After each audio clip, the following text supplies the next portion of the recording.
पहले मन को समझाइए कि परिणाम क्या होगा। जो परिणाम की बिना चिंता किए हुए तत्काल किसी कर्म में प्रवृत्त हो जाते हैं, उनको बहुत पश्चाताप करना पड़ता है। और फिर इतना ही नहीं, पूरा जीवन ही चला जाता है। फिर लगता है कि अब क्या होगा।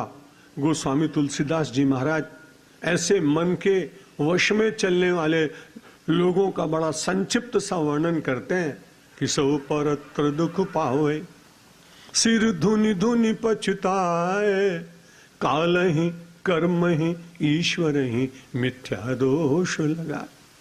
अब समय हाथ से निकल गया, शरीर में शक्ति नहीं रही, चिंतन करने का अवसर नहीं रहा, मन को भी पकड़ पाने की कोई इच्छा और श्रद्धा न रही। अब करेगा क्या। मनुष्य के पास सबसे बड़ा सीधा काम है पश्चाताप करना। सो परत्र दुख पावे, वो पर माने दूसरे लोक में और अत्र माने यहां। उन दोनों स्थानों पर उसको दुख होता है। अब जब दुख होता है तब कई बार दुखी आदमी किसी दूसरे को उस दुख का कारण है ऐसा ढूंढने का प्रयत्न करता है। सो परत्र दुख पावे, सिर धुनि धुनि पछताए, क्योंकि उसने उस समय तो सोचा नहीं। जिन बातों को बहुत अच्छा बताया जाता था उनके संबंध में उसने चिंतन नहीं किया। जो किसी के गुण नहीं जानता है वो भला उसके संबंध में विचार कैसे भी कर सकता है। बड़ी कठिन बात।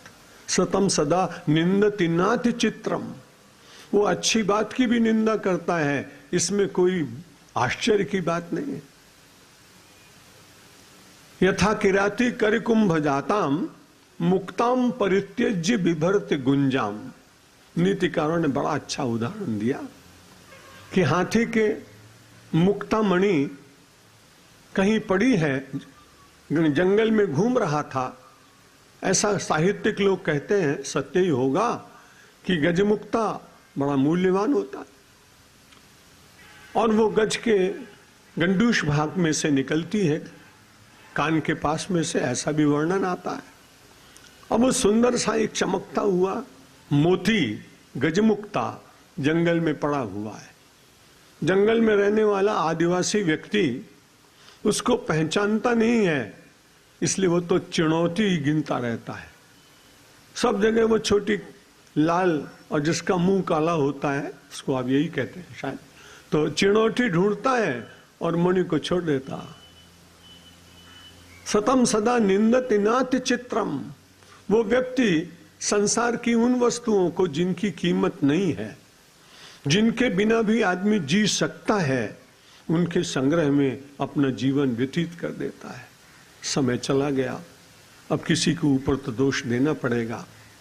मन का स्वभाव है, उसकी ये हीन वृत्ति है। सो परत्र दुख पावे, सिर धुनि धुनि पछताए, काल ही।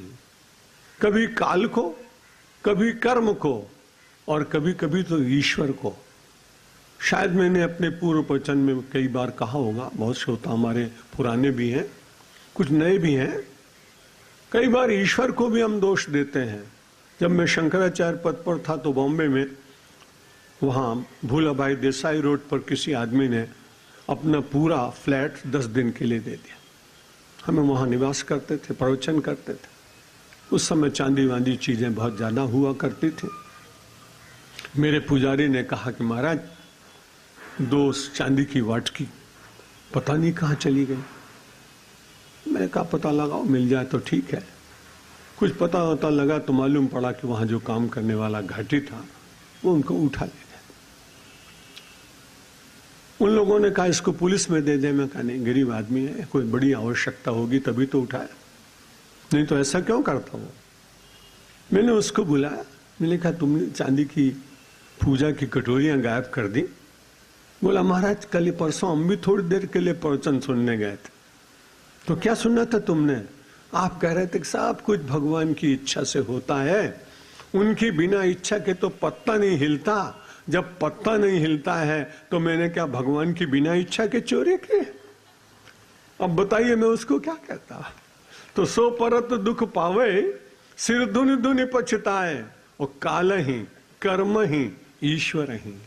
कभी काल को दोष देता है, कभी कर्म को दोष देता है, कभी ईश्वर को दोष देता है।